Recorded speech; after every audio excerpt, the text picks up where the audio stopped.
नाता देहिया में हरद घसाता ए जाने का करी हर प्यार का टूट जाए नाता देहिया में हरद घसाता कोई से बिसराइब तोहके बड़ी याद आई हो कोई से बिसराइब तोहके बड़ी याद आई हो आजू के रतिया जानू मिली हो भोरे पिया वाले के जइए हो भोरे पिया वाले के जइए हो।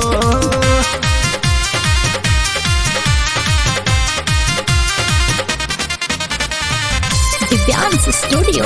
आरा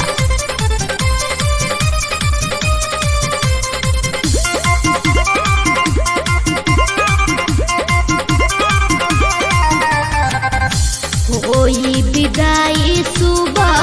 होते भोर हरिया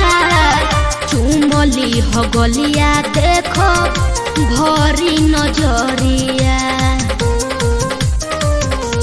रहब पहले से हम खड़े राहते अब तोहार झकी हो घूंघूटा हटा के और डोली के उघार तोहरे सुरतिया लौकी जब दहिया छुइए हो तोहरे सुरतिया लौकी जब दहिया छुइए हो आजू के रतिया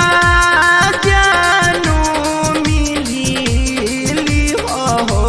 भोरे पिया वाले के जइए हो भोरे पिया वाले के जइए हो।